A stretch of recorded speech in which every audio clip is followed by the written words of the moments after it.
Hello and welcome to the Chalke Valley History Show on Wednesday the 24th of June. Well, today we've got another packed show. We've got Andrew Ziminski, the stonemason, talking about the history of architecture.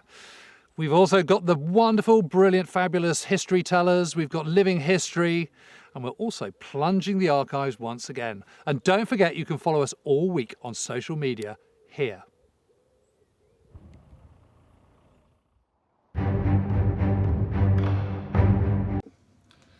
Well, hello to devotees of the Chalke Valley History Festival. I'm definitely one of those, and I'm gutted that it can't go ahead this year, but I know it will be back bigger and better than ever, and I can't wait to take part once more. Well, in the meantime, I'm delighted to be contributing a short talk, and before I begin, I would like to just introduce you to a key character in my life. Here we have Cromwell the Dog, named after Thomas, not Oliver, of course, as a Tudor historian. I'm going to put him down now. Well, the subject of my talk is a very well-known story, but I chose it just to demonstrate how even these well-known stories can surprise us. And that's exactly what happened with me and with the downfall of Anne Boleyn, which is the subject of my new TV series. We just finished filming before lockdown began. Well, we think we know this story really well, don't we? Henry VIII, of course, tired of his second wife. She didn't give him the son that he needed, so she had to go. Well, we do know quite a few details about Anne's downfall, but there's also an awful lot of assumptions. And I realised that when filming this series, because it's very much filmed almost hour by hour, the last 17 days of Anne Boleyn's life. And when you look at it in that way, set aside all preconceptions, everything you thought you knew, you realise how much mystery still surrounds it. And I think the thing that struck me most was whether Henry VIII really intended to go through with it.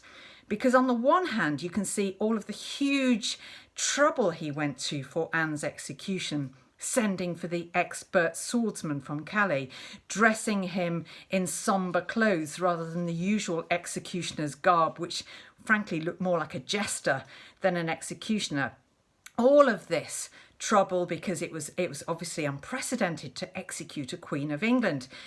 But on the other hand, it appears something of a rush job, and people were taken by surprise. The gates of the Tower were accidentally left open on the day of Anne's execution. Nobody had thought about a coffin, so Anne's body had to be bundled into an arrow chest from the nearby Tower armoury. Does this mean that Henry actually was having second thoughts, or does it mean that those responsible for carrying out his instructions didn't think he would really go through with it? That's just one of the many questions that were posed to me by looking very, very forensically afresh at the evidence. And it was such an eye-opener. It's also, I have to say, fueled my obsession, not just with the Tudors, but with Anne Boleyn in particular. And I hope to follow that obsession through now in writing. Well, I'll leave you there. This is just a short piece, but as I say, I very much hope to see everyone back at the festival in future. But in the meantime, stay passionate about history, and I'd love to hear your thoughts on Anne Boleyn.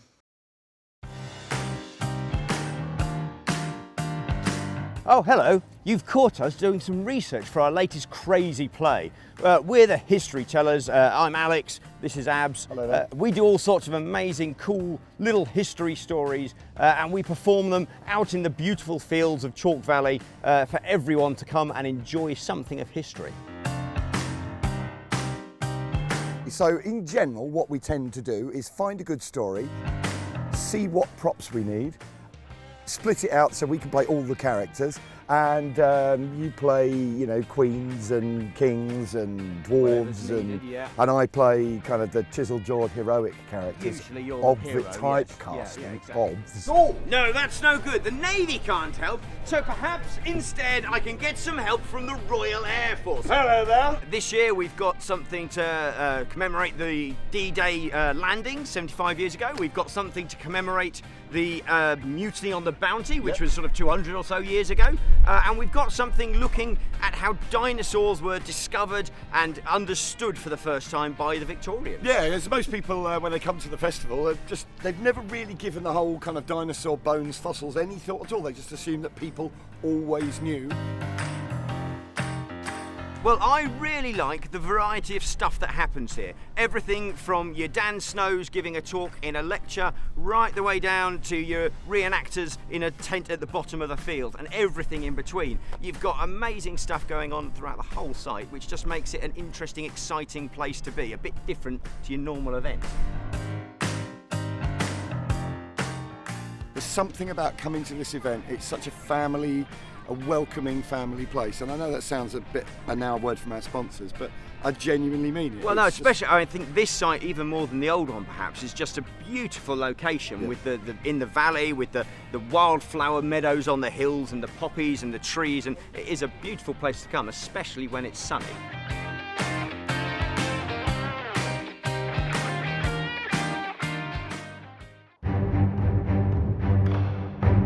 Hi, it's Peter Frankopan here, saying hello to the Chalke Valley History Show.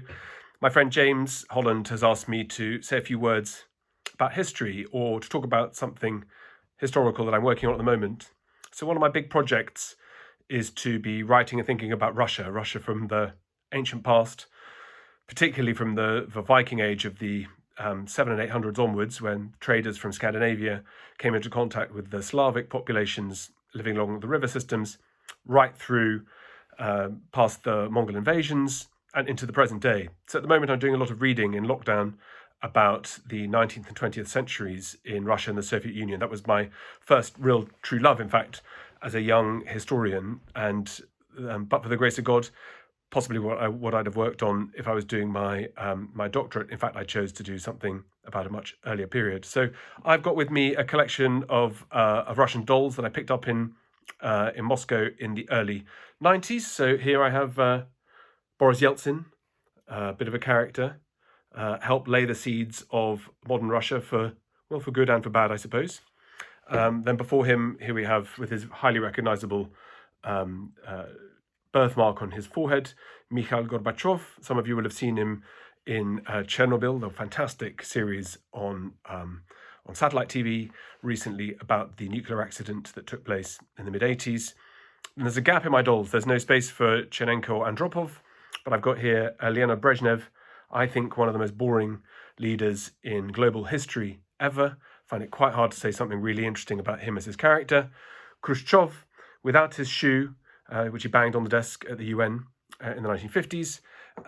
Then here is Stalin, tiny little Stalin, out of all proportion to his impact on Soviet and world history. And then Lenin with his little beard, 1917. I'm trying to think about how Russia was shaped and formed in the revolution in ways that we don't normally think about. I'm trying to look at its impacts perhaps in other parts of the world rather than in Russia itself and in Eastern and Western Europe, and to look at the legacy of what Bolshevism and communism meant, particularly in Central Asia, but also in China, in South Asia, in the Middle East, and in Africa in the course of the 20th century. So it's a work in progress. Hopefully, I'll be invited back to Chalke Valley in the future, maybe even to talk about this. It's going to take me a few years because I need to go and spend some time living in Russia. If it hadn't been for COVID, I was hoping to spend a few months there this summer. That's not going to happen. So it'll all be delayed. But keep reading, stay safe, and hope to see you all soon. I love Chalke Valley, and it's going to be a real loss this summer not coming to one of the most beautiful parts of the country to meet wonderful historians, wonderful audiences who love their history. And I'm looking forward to coming back in the future. See you soon. Well, it's time for our main talk of the show today. And today it's been given by Andrew Ziminski. We caught up with him in his fabulous workshop, which is in a little sort of square walled garden in the centre of Frome in Somerset. And there he showed us his tools and talked about his career as a stonemason and also the change in architecture over the centuries.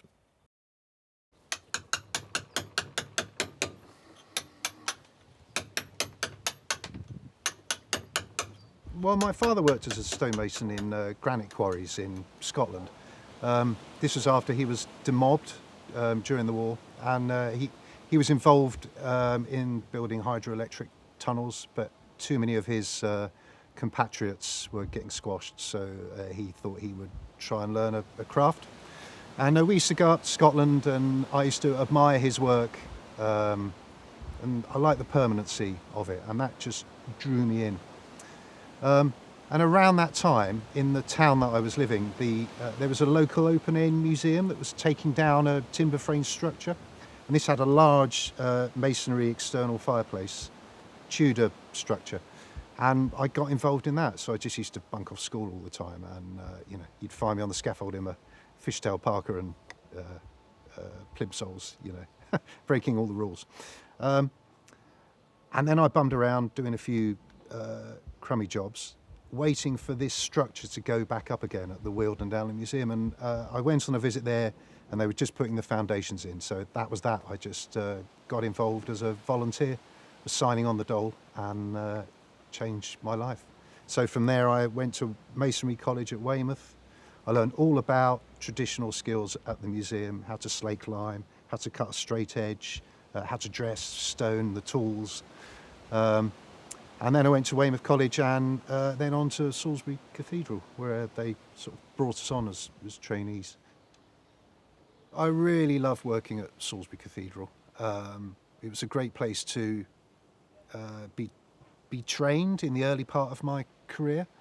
And what's so interesting about Salisbury is it was built apart from the spire, it was built in a single go. So the foundation stone was laid down in 1220, and cathedrals and churches are built from their east end. So, there is a nice flat site on floodplains, but the foundations are very, very shallow. Why that's interesting to me is that in being a trainee at a place like that, it wasn't all about grunt and labour. It was being shown how this place worked. Basically the nave is floating. There's a plug underneath the crossing point that if they check the water levels, and you stare into that, and there's water like a couple of feet down. And one of my jobs was going around with the clocker works and just peering into this hole and just taking a measurement with a holy dipstick.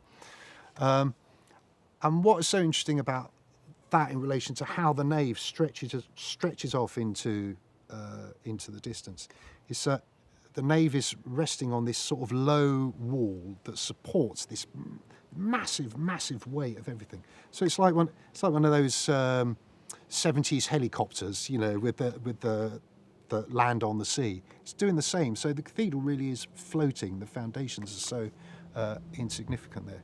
So these are some of my tools. There are different layers of finessing that are required as a stonemason.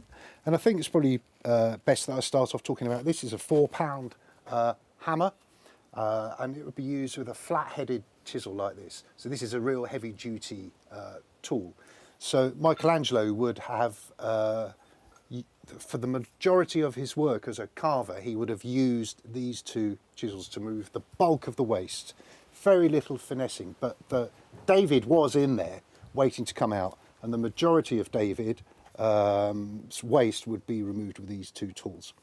So these were gifted to me, along with a load of other old tools by a guy in Isle of Purbeck from one of the quarries down there.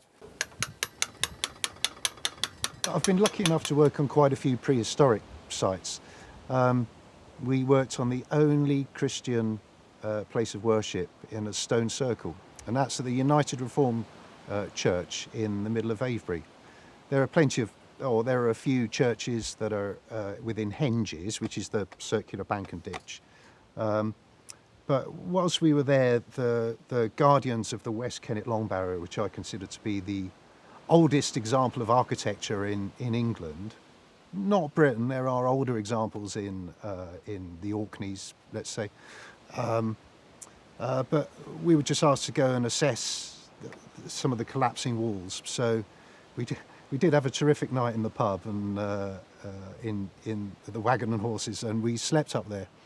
And it was really interesting to see how the light moved in from the chambers we were sleeping in the morning and it illuminated all these highly polished areas of the sarsen stones inside, where the Neolithic folk had been polishing their flint tools to allow them to gain a sharper edge and so make them more efficient.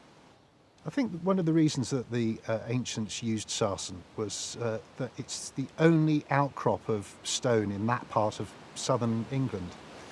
There's also a huge radial network of communication routes that seem to focus on the sarsen fields around Avebury. I mean, it's the watershed for three rivers: the Avon that heads south, the Avon that heads to the west and Bristol, and then the River Thames from its source at the River Kennet. And of course, the Ridgeway just skirts there as well.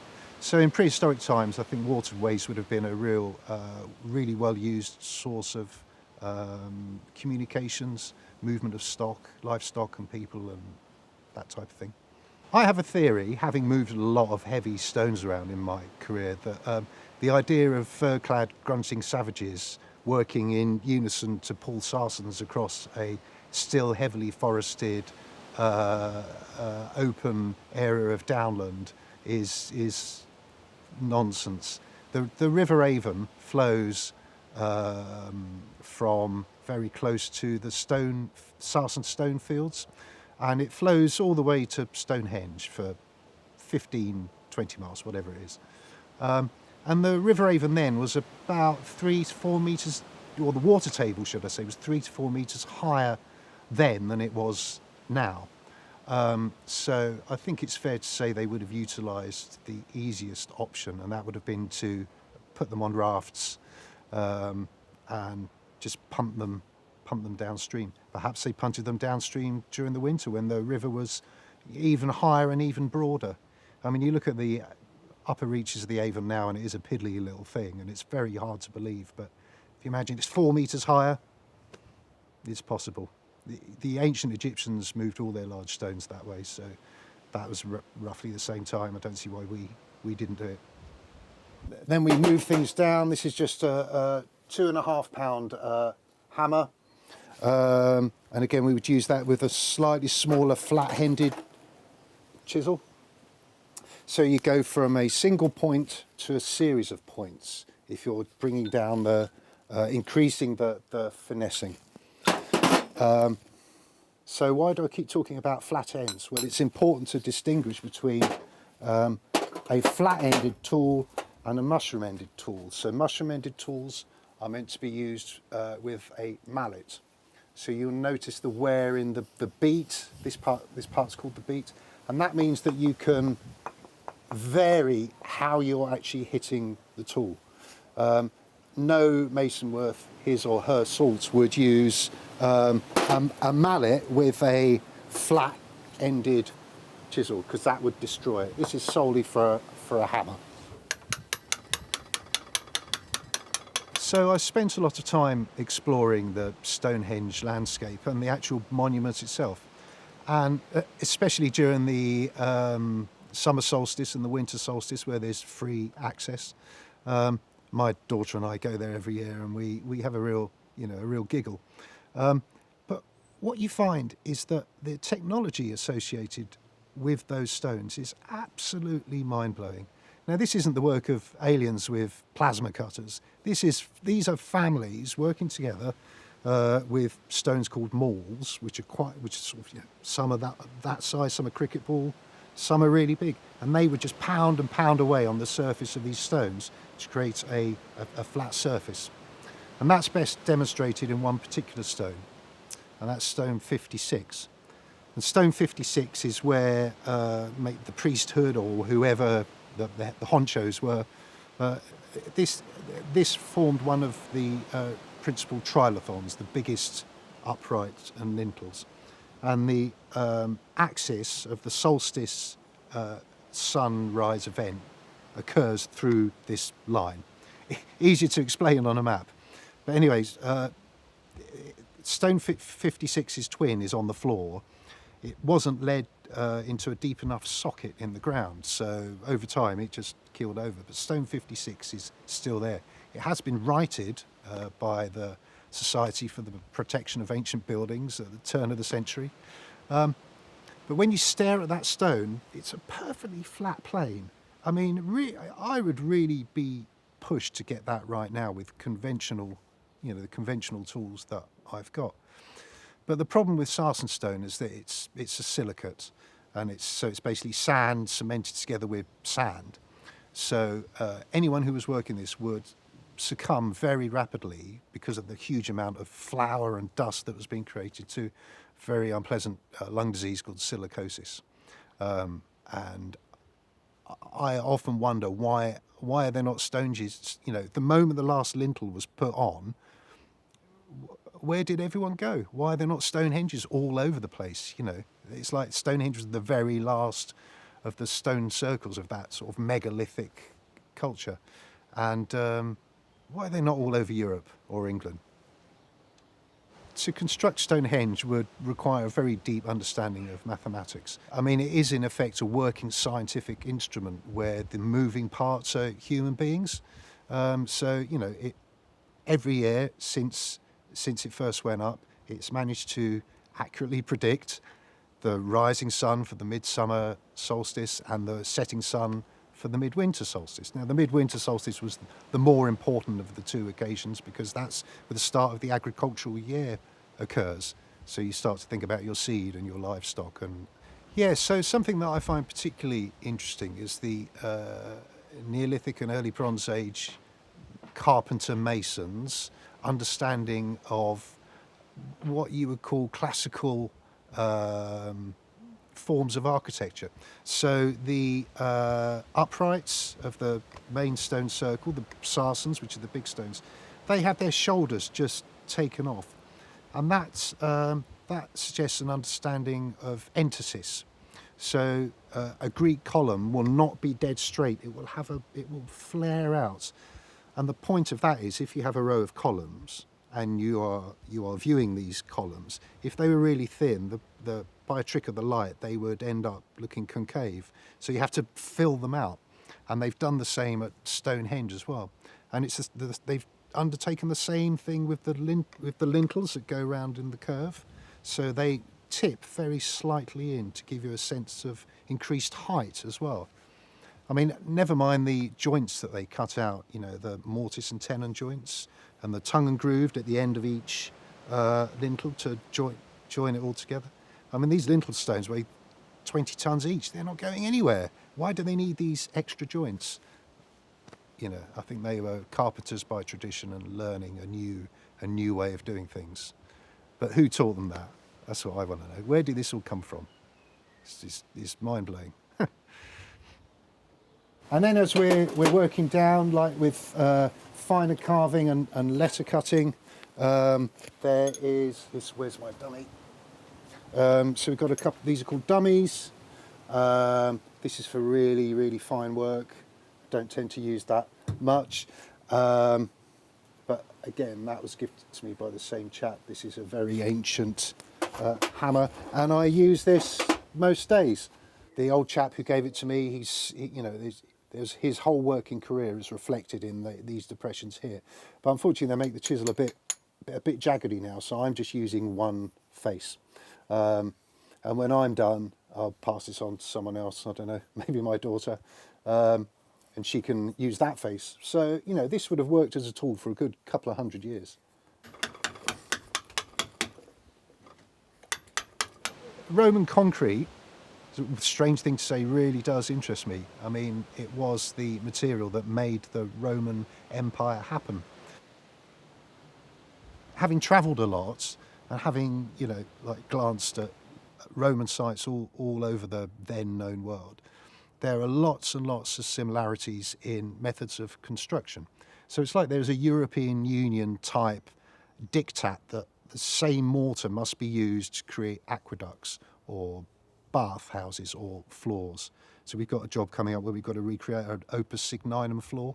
So that's basically lime that's slaked with crushed terracotta tiles. And then when you polish that off, that is a very durable and very tough type of flooring material. But the same was used to create harbour defences, as I say, aqueducts, all that sort of thing. So no sort of Roman standards throughout their empire equals no empire, no infrastructure, no ability to feed and water the population. If we look at any built structure that remains, as I say, there will be standards that you can compare with the deserts of Syria to Hadrian's Wall. There will be that same set of standards that have helped build all these places. The domed roof structure of the Pantheon in Rome is particularly interesting if one wants to consider Roman cement, because they used lots of different types of cement to reduce the weight of the dome as it reached its oculus. So the top of the dome has this big wide open space, which obviously reduces the weight there significantly. But the mortar is mixed with pumice at the top. So pumice is a very good setting agent for lime mortar. And it's still doing the job now that it was set up to do 2,000 years ago. Amazing. So from that dome structure, you can then take that on to the dome structure of Islam and understand how Islamic engineers tackled the problem of supporting a dome on a square base. And then you can transfer that on to Salisbury Cathedral, as I was saying, how they use this corner device called a squinch that crosses the corner, which is an Islamic device. And I just love this whole knowledge exchange that's gone on through the whole of known history. So that's just got a very fine claw on there. Again, that's tungsten tipped. Always hold a chisel with your thumb over the top, never like that. If you hold a chisel like that, it wobbles around, but you put your thumb over the top and you have far better control. So that means that if you're not necessarily working in a straight line, if you're needing to vary and follow some contours that you've set out, you can do it far more easily.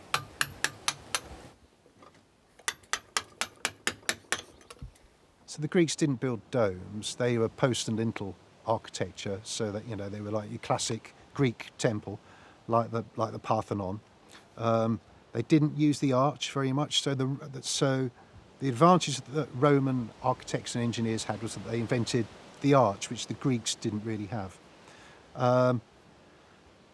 In Iran, a Roman emperor was captured, and with that emperor, all his engineers and his builders were captured as well.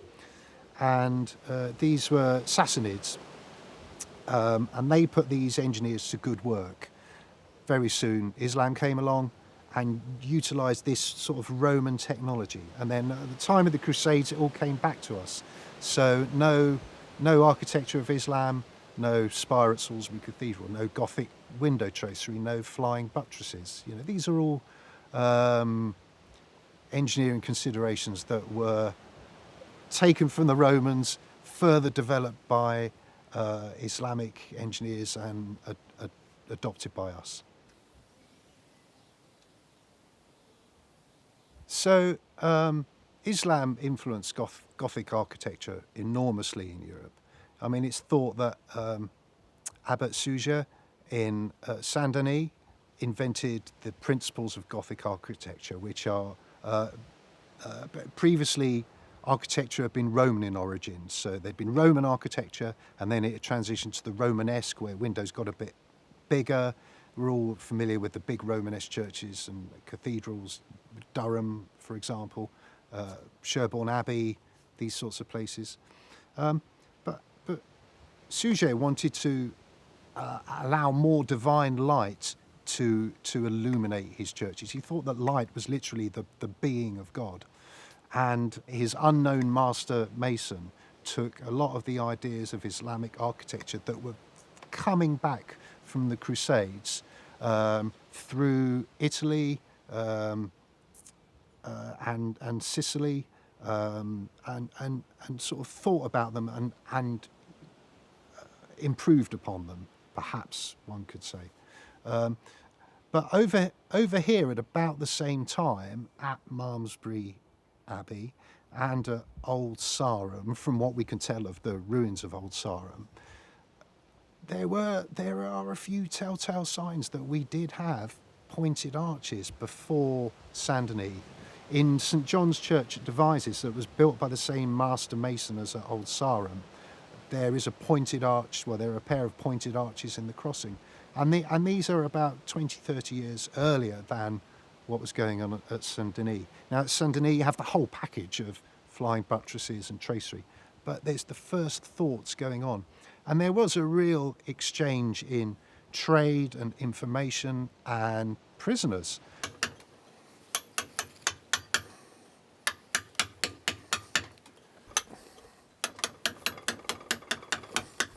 I worked at St Paul's Cathedral for a while, again as a trainee. The guy who taught me was taught after the Blitz, and he was a master carver at St Paul's, and he was taught his craft rebuilding Wren's, City of London churches, and then working at St Paul's.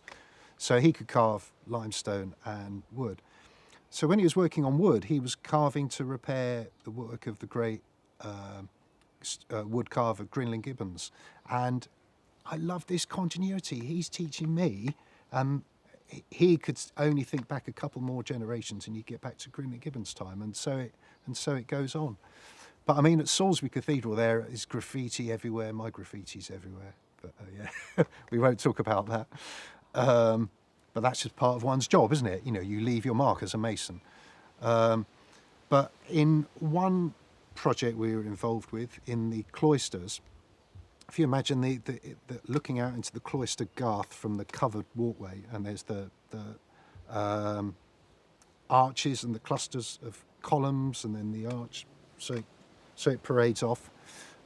We opened up this. We were repairing one arched traceried component that was on the point of collapse. And when we opened up the outer skin of stonework, it was absolutely chock full of encaustic tiles. So encaustic tiles are the decorated heraldic tiles that you find in the chapter house. I think they've been replaced now. I think they're Victorian, but and it was absolutely chock full of these. And these are all rejects, and they're all whole. And you could see they're all the thumbprints of the tilers who put this thing together. And you turn it round, and there's these 4 depressions just like that. Wish I had one, you know, just to show you. And you could just see their thumbprint going all the way round, you know, and you just have that immediacy with the past and your fellow craftspeople is, can't put a value on that in my life, really. It's just mind-blowing.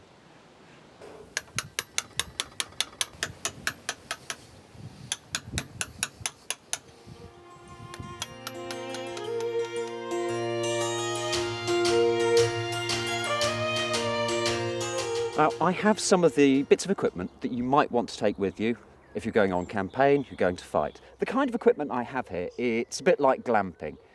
There's far more equipment than I would want to carry across the countryside. So I've got a water bottle for when you actually trust the water, although it is probably going to kill you with dysentery. I have a wooden bowl, I have a spoon, I have a knife. These are really, really important. I have a sewing kit to repair my clothes, and most importantly, to repair my socks, because they're going to need redarning very, very regularly, especially marching around. Most important bag I've got is this one here. This contains all of the things that I need to keep dry, including my tinderbox, my fire steel, and tinders, things that I'm going to use to make a fire. Place your tinderbox on the ground, and you're going to strike the steel with a piece of flint. So I'm going to strike a spark into this pot of tinder, and that contains wood that's been pre-burnt on the fire the night before. Not just ordinary sticks, this is the spongy, rotten wood that you get on fallen trees. Hopefully, if I can catch a spark, I can get an ember and I can make fire. Or I can cut the top off my knuckles, which is also quite common.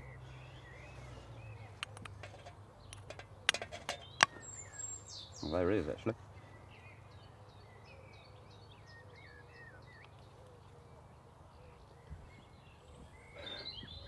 So I've got my ember.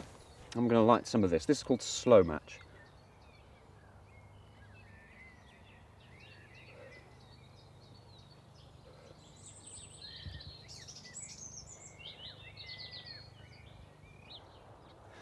And I could use that, I could put it against a bundle of dry grass, I could blow on it, and that would give me fire. Of course, on wet days, we don't eat hot food, or you go and find fire from someone else. The bit of string that I've lit, this is called slow match. This is kind of like the tinder we've got in the box. Instead of burning it on a fire, what we've done is we've boiled it in an alkaline solution. So you can use ammonia from stagnant urine, or you can use wood ash from lye. And that means it burns more steadily and more slowly. And I need that to fire my musket. So this is the musket. It's the standard weapon for the English Civil War. Actually, it's a good 100 years old by the time we get to fighting each other. It's very simple. We're going to load our powder and our shot down the front. We'll load a little bit more gunpowder in the back here. And we'll use the slow match to light the gunpowder, and hopefully it'll go bang. Unfortunately, we are about 10 yards from a playground at the moment, so I'm going to demonstrate the loading process with a bit of fire, but hopefully no bang. Now, first thing you want to do is make sure your slow match is unhooked. Last thing you want to do is kill yourself. You're going to open your pan, and you're going to take your finger and you're going to clean that pan out. The reason why you clean that pan out is you might have embers in from your last shot, and if you pour powder into there, you're going to be missing a few fingers. Reach down, grab hold of your priming flask, and you're going to pour some powder in. Now, if it's pouring with rain, you're in real trouble, and the desperate thing you're going to try and do now is get that stopper back on the bottle. If you don't, and the person next to you fires and you get a spark in there, you can be missing your buttock. Blow the powder off, give it a tap. You're going to turn your musket around, and then you reach across to your bandolier, and you're going to open one of these flasks. You would then pour in your next charge of powder.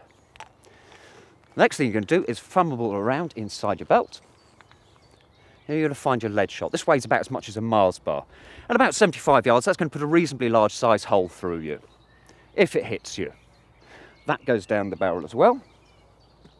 And then we need to pack it down tight. If we don't pack it down tight, the musket ball is going to pretty much just roll out the barrel, and it's not going to go very far.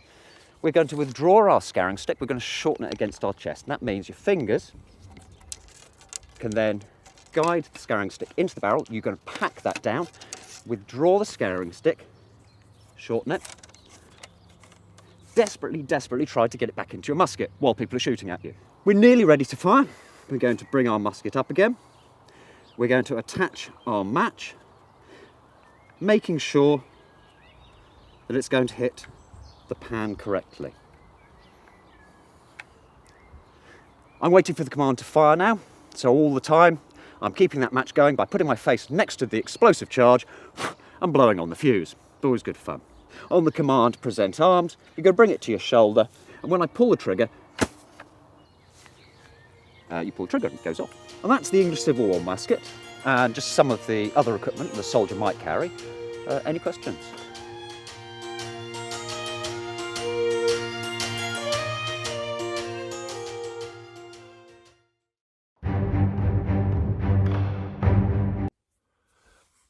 Hi everybody, Dan Snow here. I'm very sad to be missing this year's Chalke Valley History Festival. It's always one of the highlights of my year. It's fun.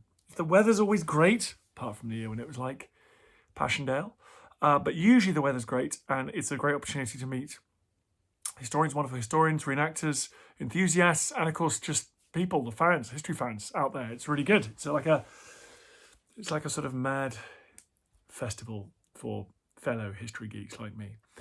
This year, I am particularly sad not to be there, because we're going to try and do our own tent at History Hit and have people in and do live shows and podcasts and everything. But next year, it's all going to happen next year. Don't worry about it. They asked me to talk about something historic that I was working on at the moment. I was just producing a little short film for the National Maritime Museum on the Battle of Trafalgar.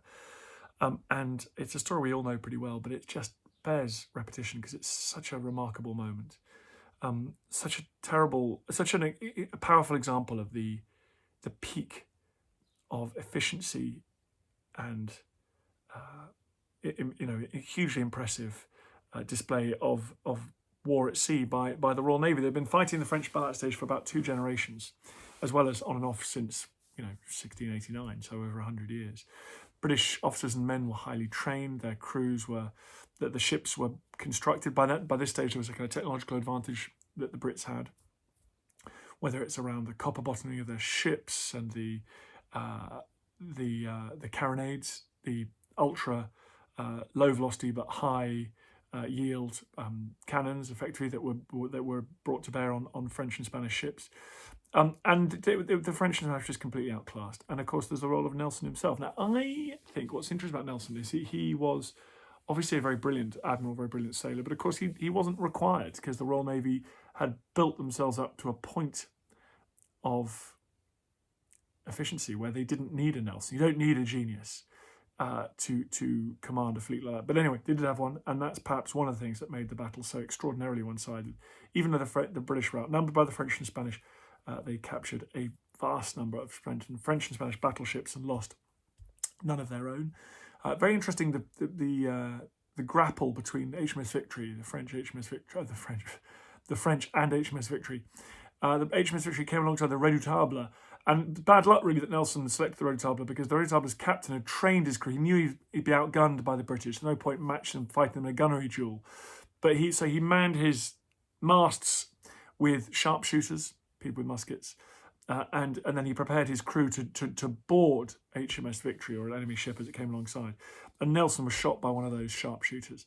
And the Redoutable might have had some success against the Victory, but the Fighting Temeraire, the second ship in the British line after HMS Victory, came alongside Redoutable at that key moment as the crew were massing to climb onto HMS Victory's deck, and fired at point-blank range into them. And the casualties were, when you read those casualties, they were the kind of numbers that you expect to find on the first day of the Somme.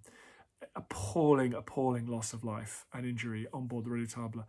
And it's talking about the Somme, it's worth remembering that although the gigantic tragedies of the First War is the scale of that violence, in individual units, it was not unusual in earlier centuries to have casualties that approached those that were suffered by, say, the Newfoundlanders on the first day of the Somme, and the French crew of the Redoutable is one of those.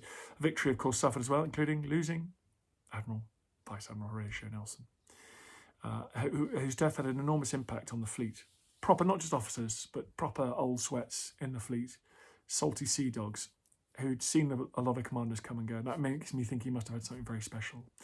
Anyway, maybe I'll talk about that one year at Chalke Valley. Good to see you all. I hope you're keeping well, and don't worry, we're going to be there next year. Bye-bye.